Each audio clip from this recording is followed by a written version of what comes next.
Hello, and welcome to today's Environment and Energy Leader webinar titled Big Ambitions, Complex Data, Limited Visibility, How Health and Safety and ESG Professionals Are Dealing with Today's Evolving Challenges, sponsored by Intelex. My name is Jessica Hunt, and I'm the Director of Events for E&E Leader. First and foremost, thank you for being on with us wherever you are today in the world. And in case you are unable to join us live, this event will be available on demand within a few hours. I do apologize in advance if you hear any of my dogs barking in the background. Hopefully we can get through the event without a delivery arriving at our house. If you are having technical issues, please troubleshoot first using the help widget at the bottom of your console. And in case you need additional assistance, please feel free to send a message to me via the Q&A widget. Attendees do have the ability to chat with each other during the event as well. To utilize the attendee chat feature, you may have to double-click on Enter Your Message. Please say hello, let us know where you are from, and why you are joining today's event. The panel that we have coming up was kind enough to provide all attendees with a copy of the presentation, as well as additional resources to explore. If you have questions for our three speakers, please submit over the next 45 to 50 minutes. We will do our very best to get to each question before the top of the hour. But if we do not get a chance to answer your specific question during the event, a member of the team will follow up with you as soon as possible. When submitting questions, please indicate who the question is for. If it's for all the speakers, you can just leave that part blank.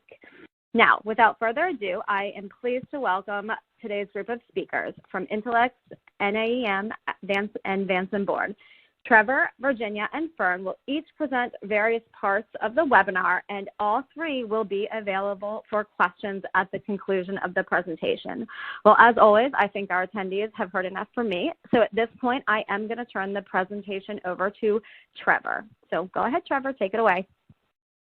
Thank you so much, Jessica, and big thank you to Environment and Energy Leader for allowing us the opportunity to present our findings to everyone on the call today. And thank you in advance to my co-presenters, Virginia and Fern, for going through the research we did, sharing the insights, and hopefully sending everyone home from this hour a little bit smarter and more knowledgeable about the ESG and EHS space than they came into it. So with that said, let's get started talking about the research. Before I do, I just want to touch on Intelex. For anyone unfamiliar with Intelex, we're an EHS and ESG software company. We empower organizations to meet the challenges of an increasingly complex marketplace while minimizing their negative social, environmental, and human impacts. We do this by developing web and mobile applications that streamline and simplify environmental safety and quality management. Our software solutions help companies around the world ensure compliance, reduce risk, and improve performance. We're lucky enough to have just celebrated our 30th birthday last month. We were founded in 1992, so that's 30 years of serving customers. That customer base is made up of approximately 1,400 clients. Within those 1,400 clients are 5 million happy users being supported by about 500 happy employees. So with that said, we put those employees and we wanted to serve those clients and then talk about ESG and EHS and figure out some things. So we launched a research report to understand what was going on. We did this with an eye towards the maturity of the EHS and ESG management spaces in North America specifically. We also wanted to explore relationships and challenges between decision makers and workers. So I won't spoil the presentation here, but just to touch on some of the key points we found, ESG is absolutely escalating EHS from critical to strategic, and this is a point I'm going to very much harp on in the slides to come.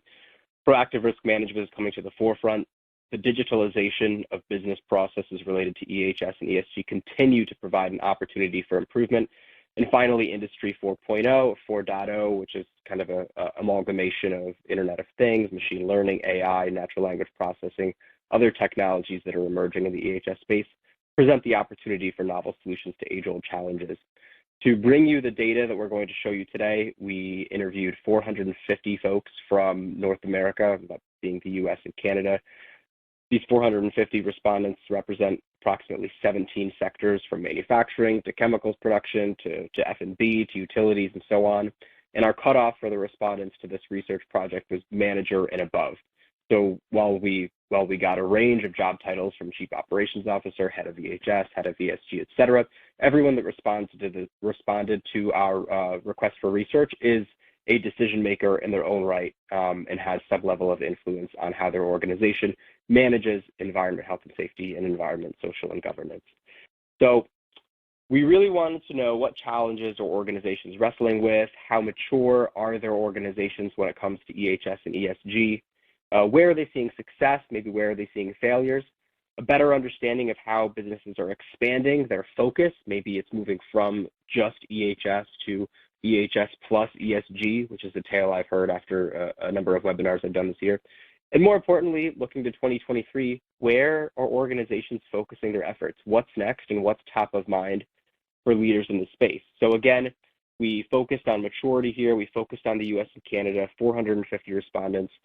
We selected 25 questions after a very cutthroat process of getting down to just 25 questions that we felt would provide the most value to you, the practitioners that are on this call today. Every organization surveyed had at least $250 million in annual revenue.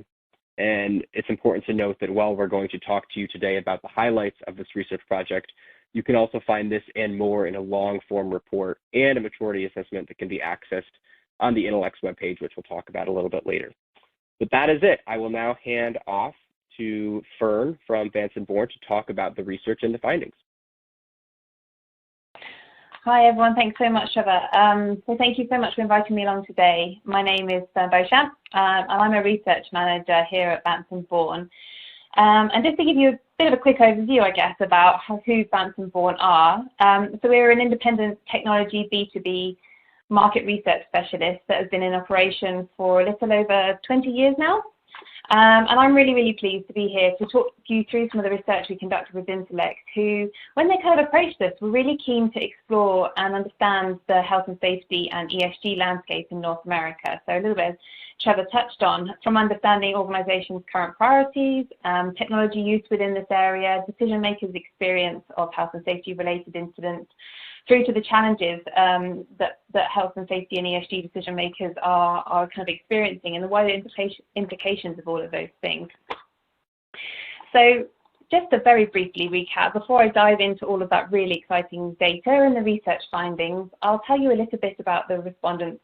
Again, just recap on who we interviewed to give you some context. So we went out to our panels and interviewed 450 ESG and health and safety decision makers. This meant that they were from functions such as environment, sustainability, HR, health and safety, for example. These were all from the US and Canada, and this research took place in June this year. 300 were from the US and 150 were from Canada. And as Trevor mentioned, they came from mid-market and enterprise organizations with over $250 million in global annual revenue, and then from a range of public and private sectors. And just for context, I guess, this was a bit of a follow-on piece of research that we previously conducted with Intellect in Europe, with 720 health and safety and ESG decision makers in November and December 2021. So today I will predominantly be focused on talking about those North American data and insights, but we've also included some really interesting comparisons that can be drawn between the European data that we also collected, and have included some of this data in a few slides as well. So we begin by diving straight into some high-level key stats that will kind of frame the narrative of the research findings throughout the slide deck I'm presenting to you today. So we found that improving workforce safety is one of the top 3 most important priorities for organizations, with 57% reporting this. Yet, despite this importance, the vast majority, so that 90% there of respondents report that organizations have experienced at least one health and safety related incident in the last 12 months. And in terms of ESG, almost all, so that 97%, are experiencing challenges in this area. And as we'll see, database reporting and technology are among those. So, looking a little deeper at that first statistic, so when asking respondents what their organization's top 3 most important priorities are, improving the safety of their workforce is reported by the majority, as I mentioned before, at 57%. Interestingly, when we compare this to the European data, we find only 34% of European respondents reporting this. So for North America, it does appear that there's a bit of a greater intention there, but also perhaps highlights a potential greater need as well, which kind of falls out in the data, as you'll see as you go through the slides. And overall, it does seem like there's a much greater focus on safety rather than a potentially holistic view of health and safety in North American organisations, as we see that also that worker well-being is considerably less likely to be the most important priority, which is quite a stark contrast to the European organisation data. Perhaps raising a question around how mental health and well-being at work might be considered occupationally in North American organisations. And finally on this slide, if we focus on the pattern of the teal bars here, there also appears to be a bit of a skew towards certain organisational priorities for our North American respondents, which we can see is really highlighted further by that relatively flat distribution of percentages across the board from the European data, suggesting potentially that there are some really key areas that respondents believe require some initial focus and perhaps a greater need for change or improvement in certain areas over others. However, despite this greater priority for organisations in North America to improve the safety of their workforce, it's not without its challenges. In fact, when we asked respondents which of the following are among the main challenges their organisation is currently experiencing in relation to health and safety, the findings indicate that organisations are experiencing a myriad of challenges. We see data reporting implementing a culture of safety and incident prevention the most likely at the top there, which could actually be doing that prioritisation need that I mentioned before. And again, when we place this against that European data, American organisations are more likely to experience these challenges in comparison. And that data reporting one in particular is quite an interesting one, as we see that there seems to be a lack of specifically designed technology and applications for monitoring, managing and reporting on health and safety and ESG used within North American organisations. So here we ask respondents whether their organisation uses technology or applications that are specifically designed for those tasks, so monitoring, managing or reporting on health and safety or ESG in these areas. And the results highlight that areas such as training and risk management and sustainability are the most likely areas where it is used. However, this kind of technology we see here is much less likely to be used for incidents, which may be having knock-on effects, as we see in coming slides.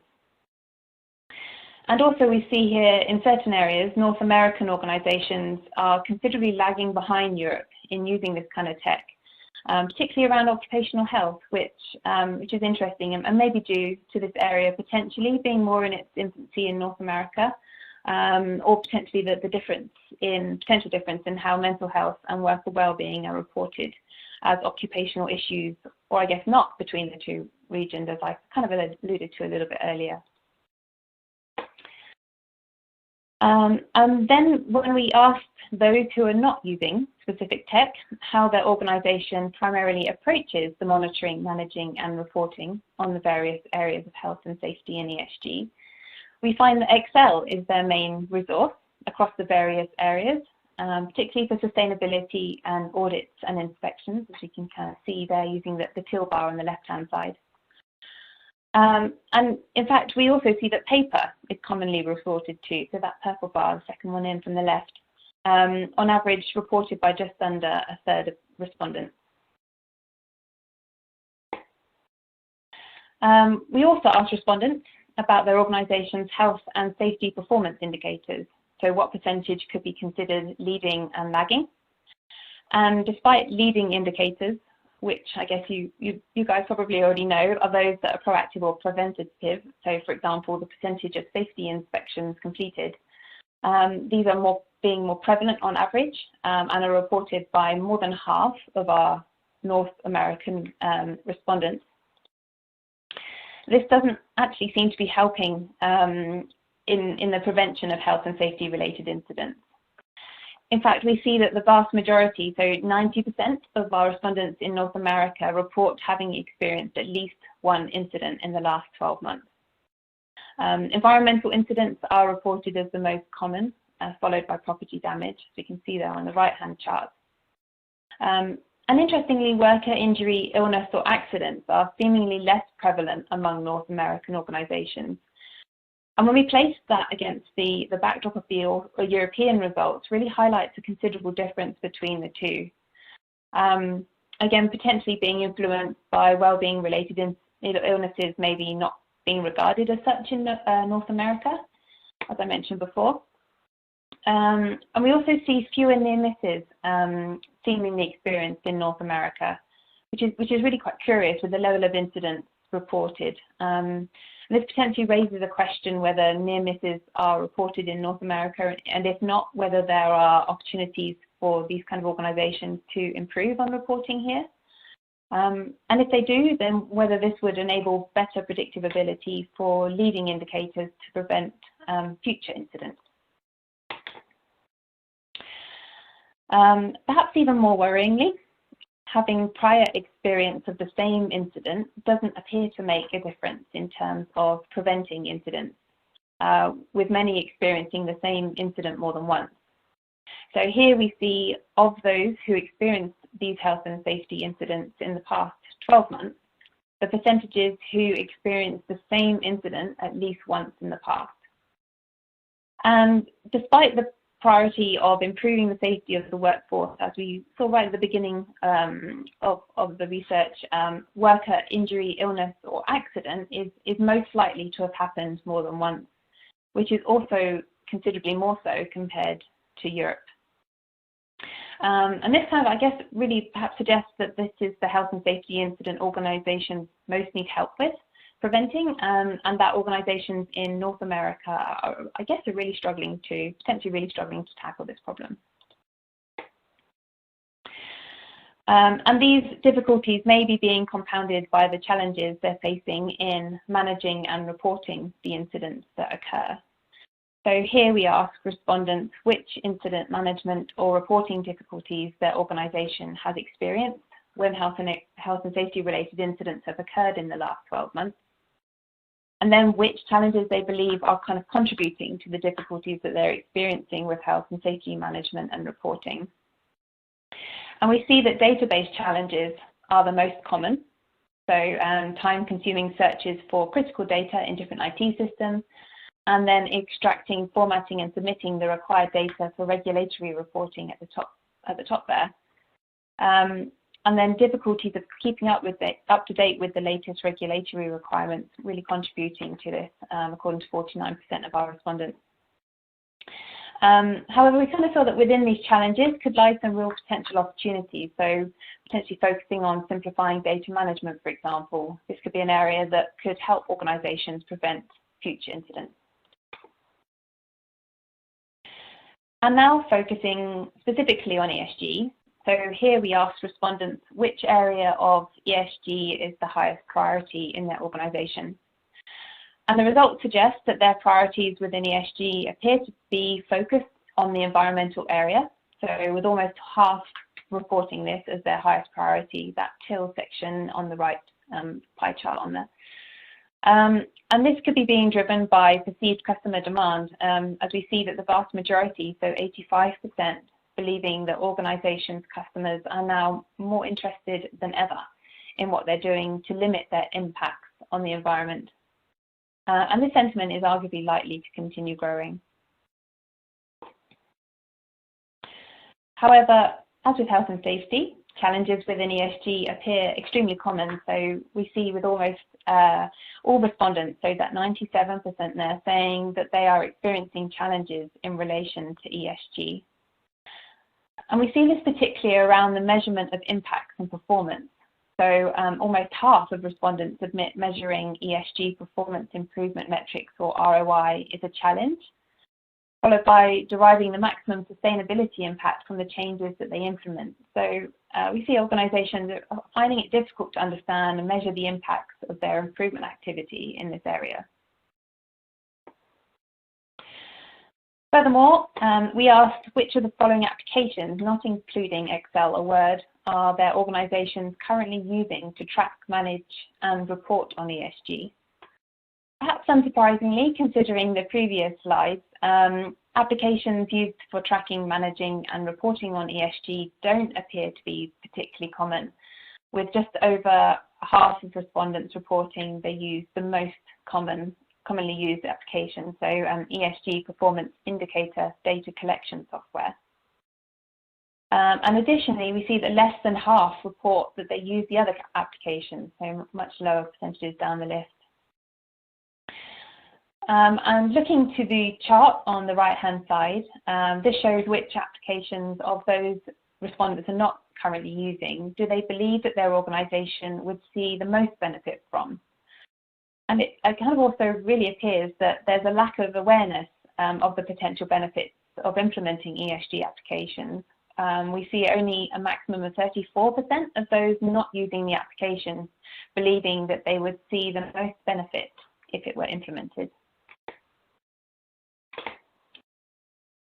And the challenges experienced by organisations may be being compounded by confidence levels felt around data collection accuracy and compliance with ESG regulations.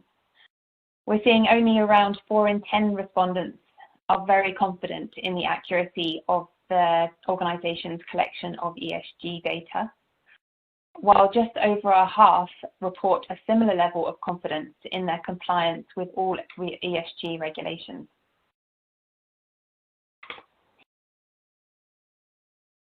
And finally, amongst the challenges, the lack of software used for tracking, managing and then reporting, and the low confidence levels of data collection accuracy and the regulation compliance, there does seem to be an awareness of the importance of ESG among our respondents. So here we see the vast majority are aware of its importance and the negative impact if they don't improve performance in this area, with 82% believing that if their organisation does not improve its ESG performance, that their brand and market reputation will be negatively impacted.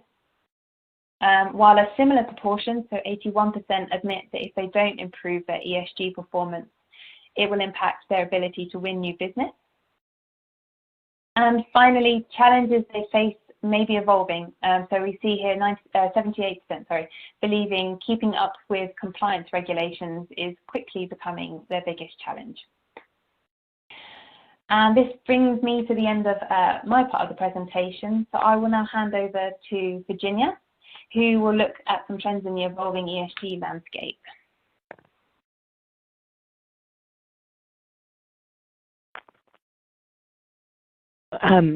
Thank you very much, Fern. Yeah, and I just also want to quickly thank Trevor and the Intellect team for having me join today. I'm, delighted to be part of the conversation. As was noted, I am the Deputy Director at NAEM. We are a nonprofit professional development association. Our mission is to empower corporate environmental health, safety, and sustainability leaders to advance global sustainability and create safe and healthy workplaces. We provide learning, professional development, networking to the marketplace through conferences, online programs and training, and research.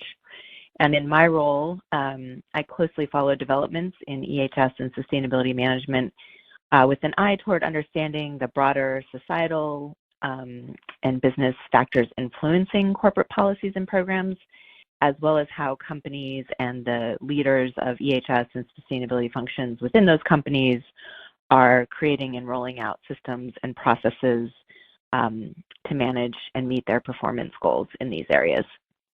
And then, today I hope to use the time I have to provide some kind of big picture context on what we see from the perspective of our membership, who are really composed of, again, individual leaders, directors, vice presidents, senior managers of the corporate EHS sustainability function, and increasingly, we're seeing members with ESG responsibilities embedded in their titles. So our community is really made up of those individual leaders.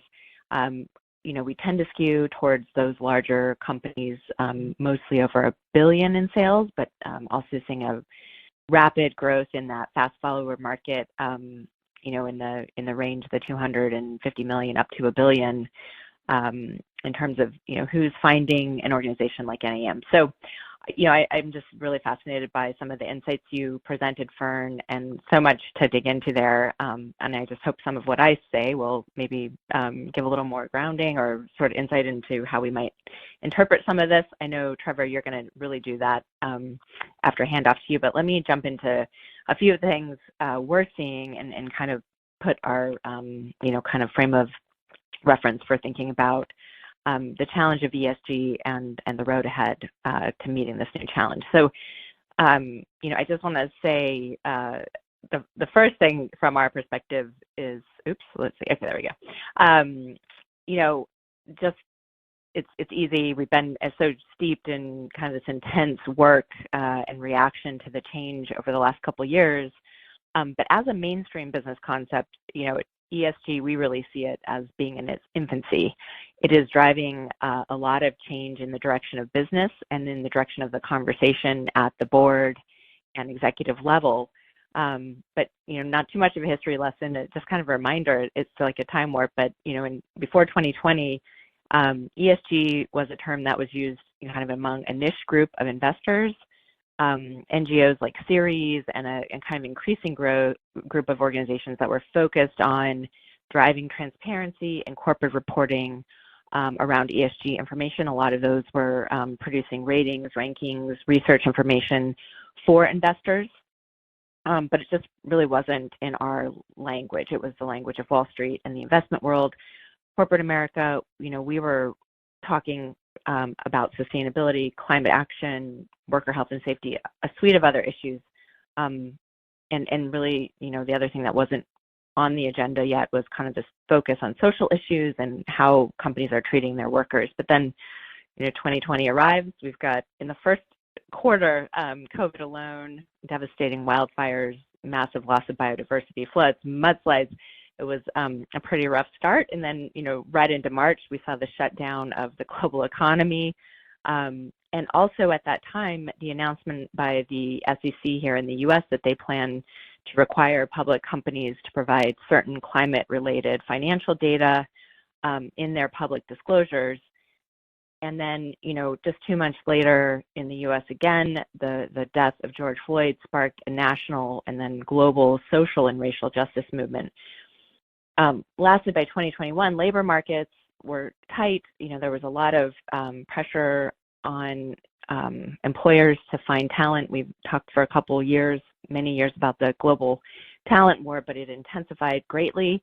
We really saw the employee in the driver's seat, and this just put a further spotlight on this conversation about how are companies treating their employees.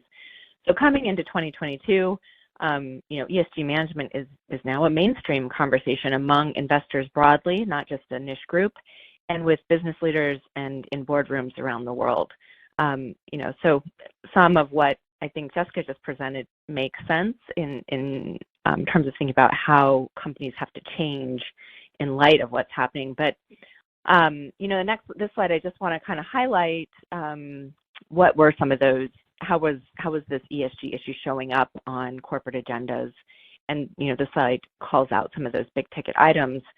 For us as a group of EHS, environment, health, safety, sustainability leaders, we also spent a lot of time sort of looking at how is this impacting our field. During the course of those 2 years, employee health and wellness became a priority focus of business. I think amongst our group, we really saw that.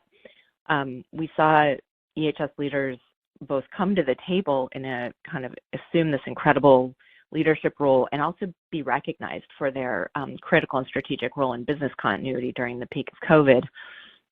But on the flip side of that, there was a huge increase in their workload and a general kind of increase in responsibilities and stress across the EHS workforce. Again, on the kind of positive side, we saw diversity, equity, and inclusion really come to the forefront of the conversation. Of course, policy changes and action there weren't really centered and aren't really centered in our functional area, a lot more in HR and sort of at the corporate policy level. But we did see in the EHS space, we're very accustomed to our leadership group focusing on safety culture and safety performance, but now we were expanding that conversation about workplace culture to inclusive and equitable workplaces. So again, I sort of think that was a positive outcome of the ESG kind of wave that mainstreamed into business.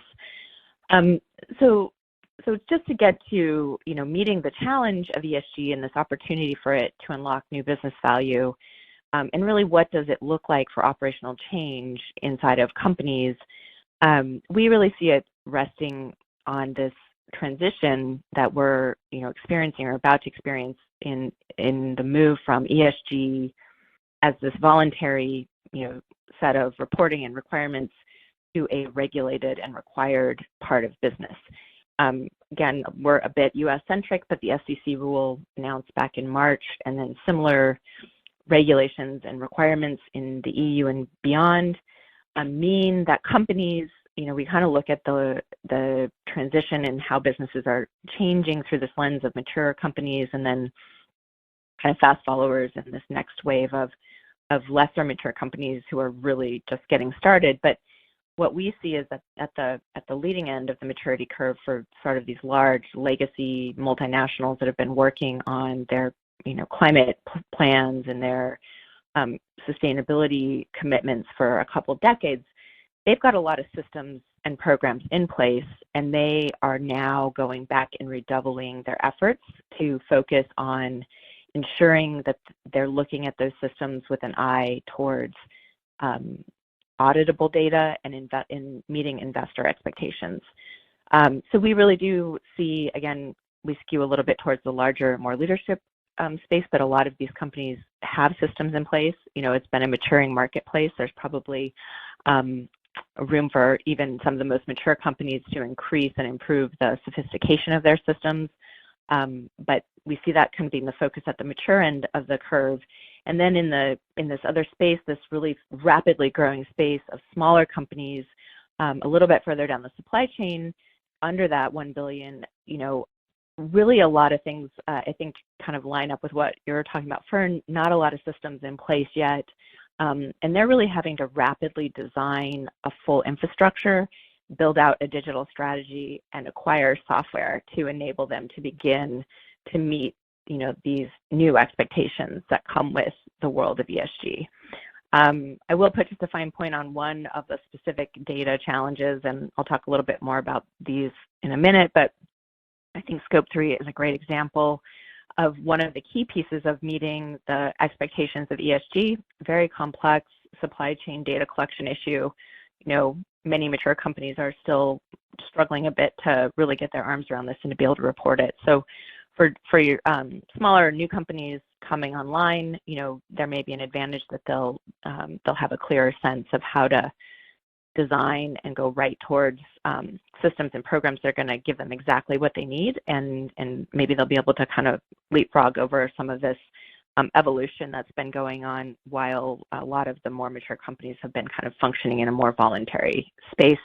But the last thing that I think all companies are going to be struggling with for the foreseeable future, and mature companies are working on, and thankfully there's more and more clear guidance coming online, but the part of the requirement of the SEC rule assessing, requiring companies to assess their physical climate risk and their asset exposure risk. So that's just another area where, a huge amount of work has to be done, and it's coming online fairly rapidly in light of, our timeline. So the last point I just want to make about kind of what we see in terms of the success of companies is that really this effective ESG management requires another new kind of behavior. We see companies striving for this a lot, but more cross-functional collaboration between their investor relations, risk management, environment, health, safety functions, sustainability leaders, and finance.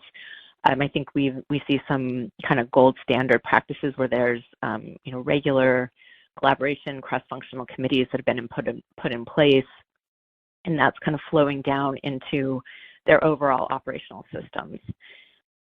Let's see, I think that's the last point I want to make there. I think the most important point, and again, really this hopefully reinforces and dovetails with what Fawn and Trevor are going to talk about, But just what we see is that really the path to success, it starts with data, good data, and the ability to collect that data and to have assurance that it's high quality data in order to first report and meet these regulatory requirements. And so again, back to the idea that we're a bit in the infancy stage of this transition.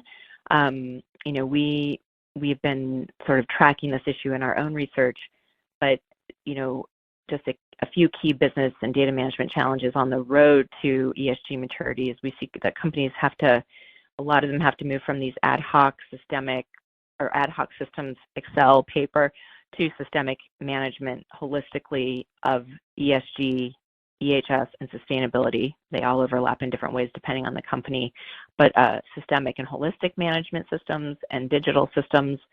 And with that, they have to be able to track and understand this multi-dimensional view of performance. Financial performance is still at the top of the pyramid, but ES and G performance now really matter to investors, customers, and employees. We still see a lot of data silos, which slows down the ability to get that multi-dimensional view. And so, a big push in our kind of conversations about maturing towards better ESG management is that ability to pull, at least to analyze and compare data from different systems, but really the kind of place we see companies trying to get is towards better integration, both within their own, EHS and sustainability departments where they may have several different systems kind of linked together, but integrating with their enterprise risk management systems, their HR systems. A lot of room to go on that, but it's clearly a priority. And then, again, lastly, just overall, this idea that we've got to arrive at a place where companies have data management infrastructure that's going to yield this high quality, verifiable, and auditable data. Let's see, I think those were the main things I wanted to mention. Oh, I did also, I think, again, there's a lot of different potential factors and ways to look at the kind of the data, and I think Fern provided some really interesting, thought-provoking things. For us, what's happening with worker health and safety when you look at this, big shift and everyone's talking about ESG now. Climate change and greenhouse gas are really central to that, but what we see, again, I'm skewed through the NAEM kind of membership group. It does align with what Fawn presented, is a strong commitment at the top to health and safety performance and worker, well-being. However, I think some of what we see and heard over the last 2 years was these kind of intense pressures on environment, health, and safety leaders and functional employees, high employee turnover, early retirements, burnout, kind of evident across the workforce. So that could be, a potential factor influencing some of what is showing up in the data. And then lastly, again, I cannot emphasize the attraction and retention of talent in this labor market, just really, driving a conversation about the challenge of knowledge and leadership continuity. So I think with that, I will wrap up. I do want to just encourage folks to visit NAM's website. We are a professional community, and our goal is to really help drive a collective knowledge about best practices and leadership in EHS and sustainability management. So, quick snapshot of our reach, and again, I'll just leave you with, kind of our hope and our driving forces that shared knowledge in our space leads to insight and wisdom, and it helps us all generate greater impact. So that's the NAM way and our mission. And again, just thank you for the chance to chime in a little here. Hope I provided some interesting food for thought. I'd love to connect with folks if they want to reach out or follow NAM on LinkedIn. And I, of course, have to put in a quick plug for our spring EHS and ESG Tech Week. This conference has been a staple for many years. Many of those have attended know, and Intellix is one of our top supporters and sponsors at this conference, but great place if you're one of those companies trying to mature your systems and digitize your management of EHS and ESG data. This is a great conference to check out next March in Tucson. So with that, I believe I hand it over to you, Trevor, and thanks again for for letting me have a little time to talk to you today. Thank you so much, Virginia. I really appreciate that. I appreciate you sharing all the insights that you've gathered kind of from the expansive global network that NAEM has access to kind of on a continual basis. And I've never been to Tucson, but I'm very excited to see it for the first time next year in March.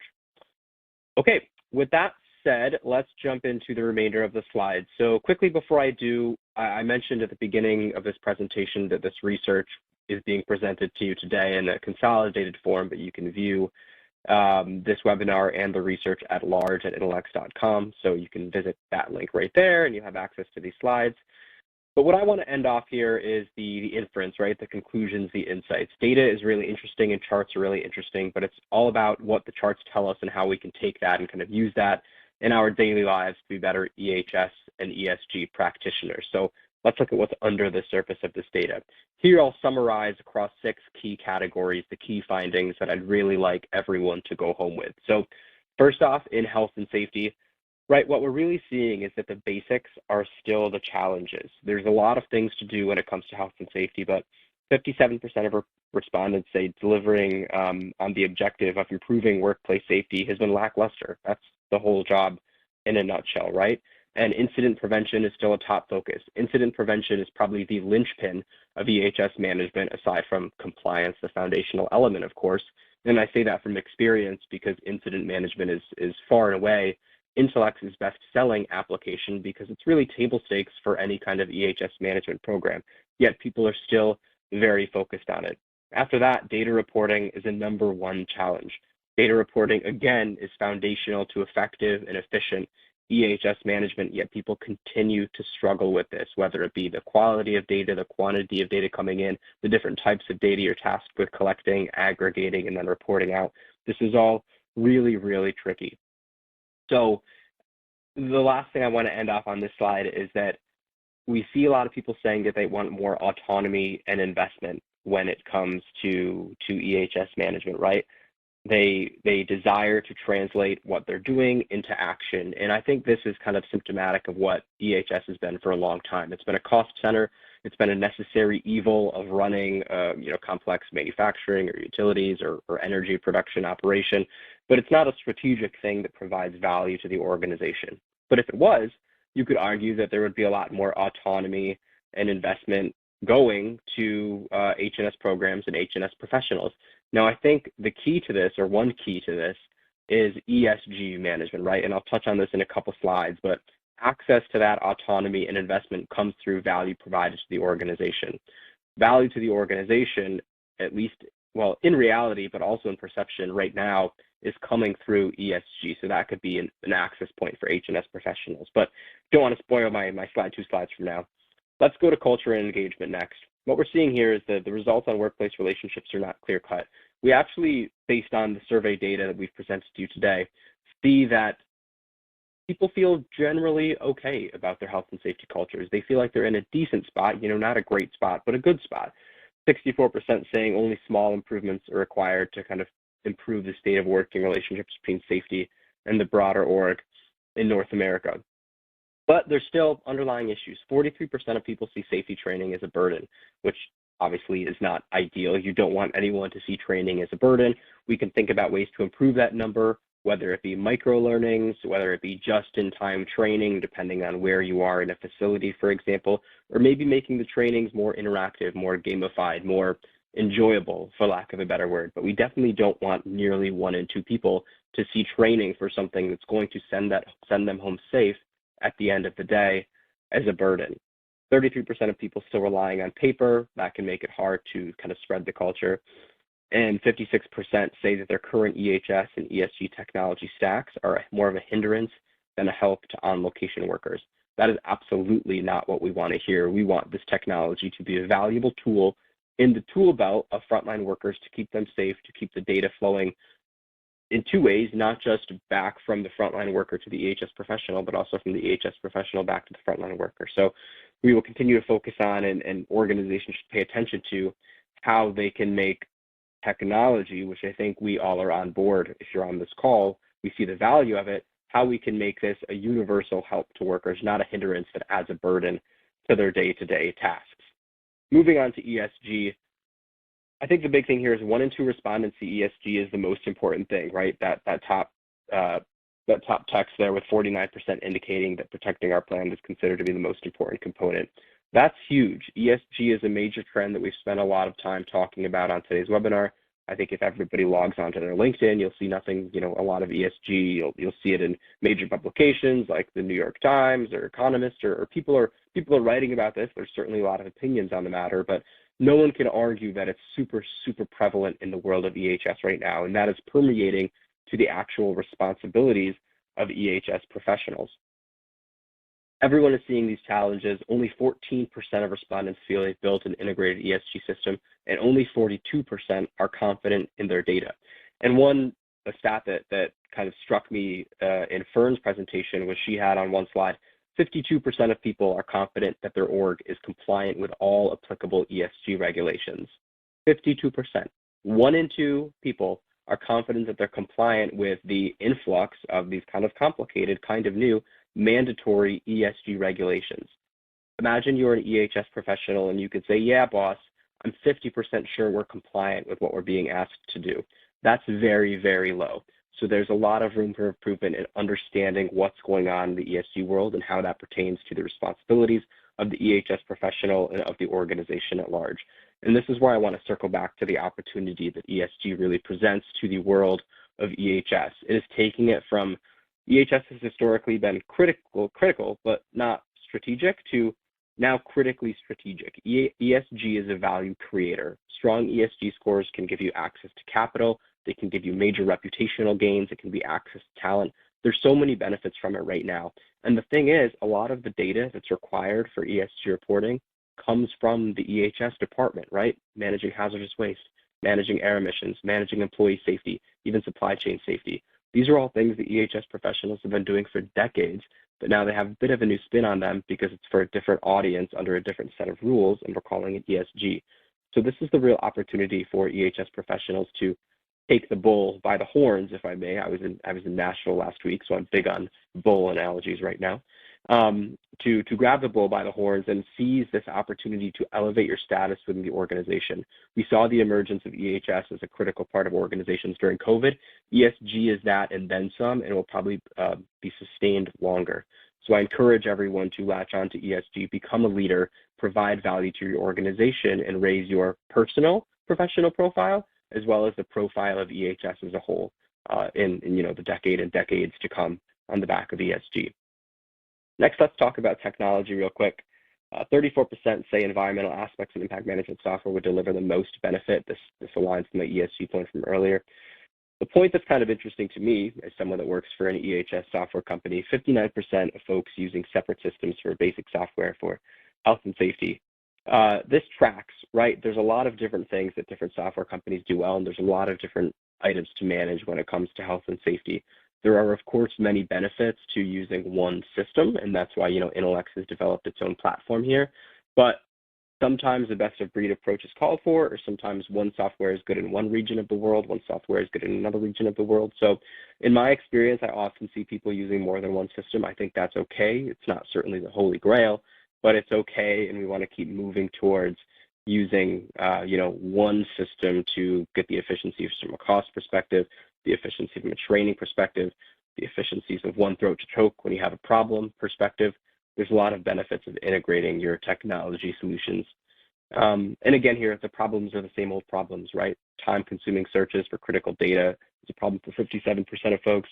Extracting, formatting, and submitting required data, a problem for 56% of folks. These are the problems that have always existed when it comes to EHS data, and they continue to persist, which is an ask for all of us to kind of do better, especially as technology companies. And then finally, a call back to the EMEA research versus the North America research we're presenting today.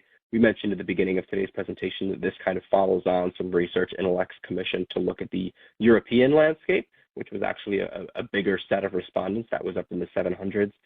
The big difference is here that training management is a top 3 application in North America, while it does not show up on the top 3 list in EMEA. The other 2 I want to call out are on this bar chart below.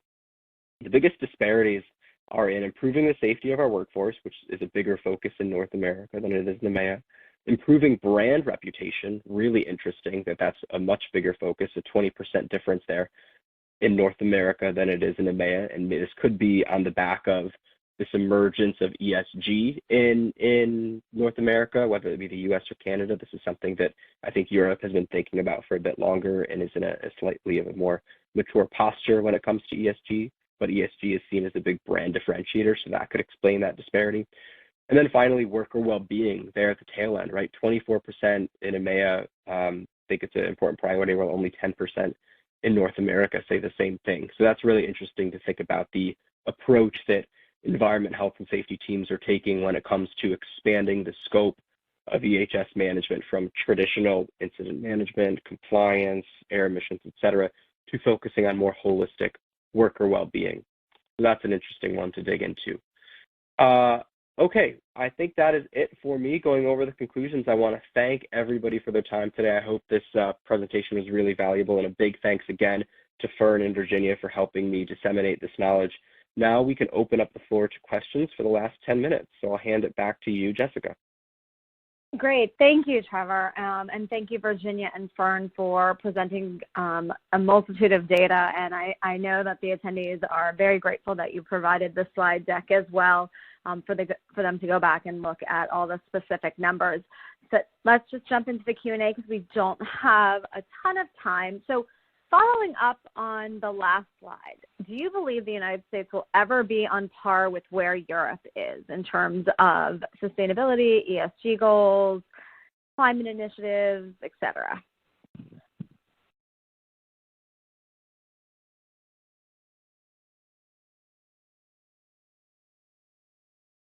Anyone want to take it?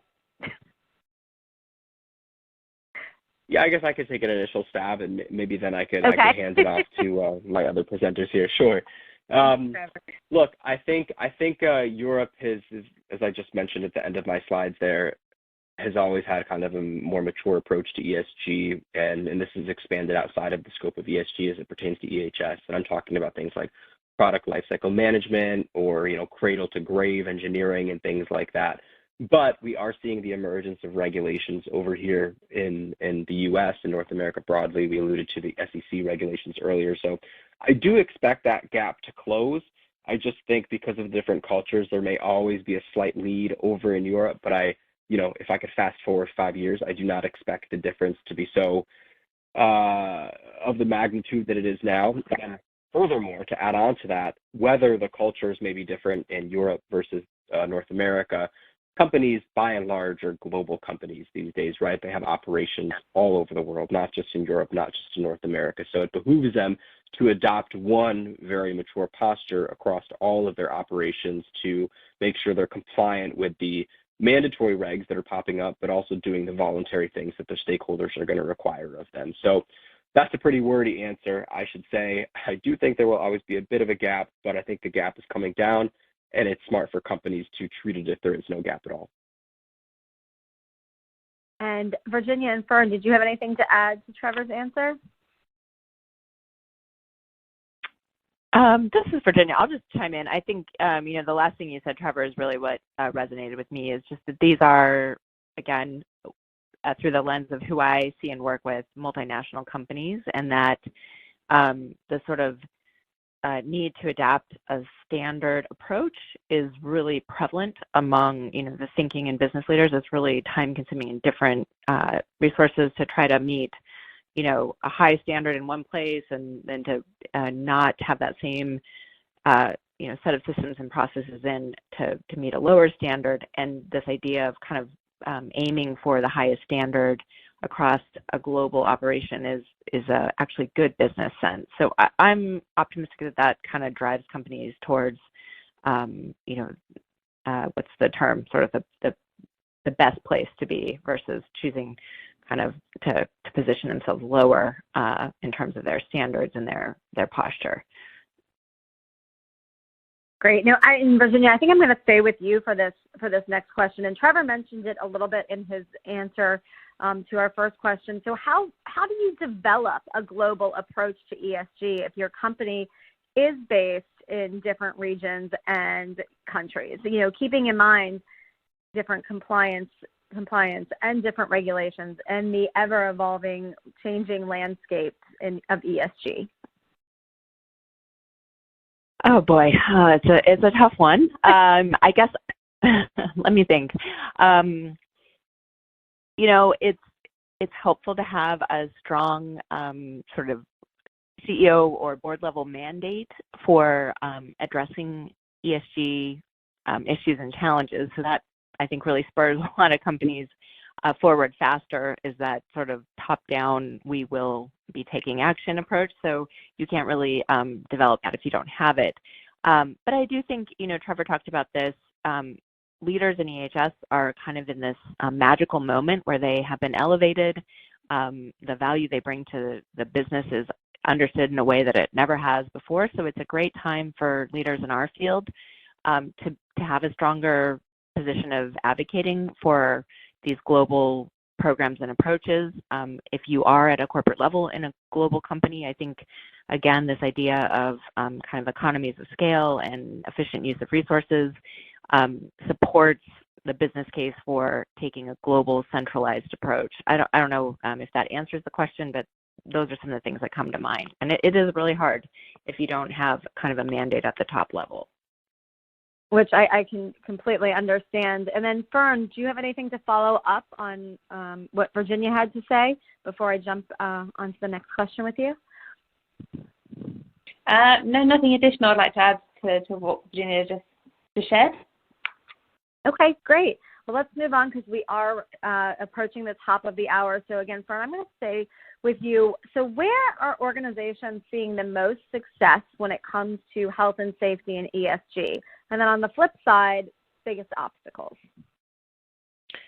Yeah, it's a great question. I might lean on my colleagues to give maybe add a little bit of colour, particularly in terms of the success when it comes to health and safety and ESG. I think that the data definitely lends itself to pulling out the challenges and the obstacles that we've seen, and that definitely suggests that the data is showing that the data is a problem, really. So the database reporting and the disparate systems that organisations are using, as kind of Trevor alluded to as well. I think judging by what kind of came out of our report, we're really seeing that managing data and keeping up with regulatory requirements as a result of trying to use that data are biggest challenges for the respondents that we surveyed.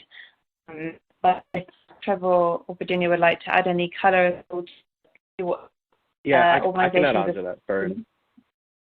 Sure. So I think if talk about kind of where people are seeing successes, maybe I can just talk briefly about, best practices. As Fern alluded to, the data tells us that the data is the issue, right? And people are struggling with these common problems that they've been struggling with for 10 years now. So when it comes to best practice for succeeding in EHS or ESG, and more specifically getting value out of technology, which can be this really valuable tool to ultimately achieving your goals and objectives in ESG or EHS, it's going to be the things we're very much used to, but are always easier said than done. It's executive buy-in. It's going through the process. It's being a true partner to the technology provider that you've chosen to work with and making each other better. It's going to be ensuring adoption of the technology in the workforce. It's one thing to buy a software solution. It's a whole other thing to actually get people using it and get the value out of it. So set clear targets and objectives, set a clear strategy for achieving them, continue to monitor it, make sure there's a champion to drive this home and that it doesn't, if it ever gets hard, which of course we hope it doesn't, but if it does, it can't kind of fall by the wayside, and make sure that you are maximizing the value that you can get out of the solution and doing all you can internally and externally to make that dream a reality. Well, I can't think of a better way to kind of wrap up today's event than what Trevor just ended with. So I do want to thank all of the attendees for joining us live today, as well as those who are watching this on demand. Please feel free to continue submitting questions for Trevor, Virginia, and Fern via the survey that will pop up on your screen when we conclude the event. But again, thank you to the team at Intellect for putting together such a fantastic presentation with really applicable research. And again, thank you, Trevor and Virginia and Fern, for being able to jump on with us today to present this data. So at this point, we are going to conclude the webinar. And I hope everyone has a wonderful rest of the day. So thank you again, team.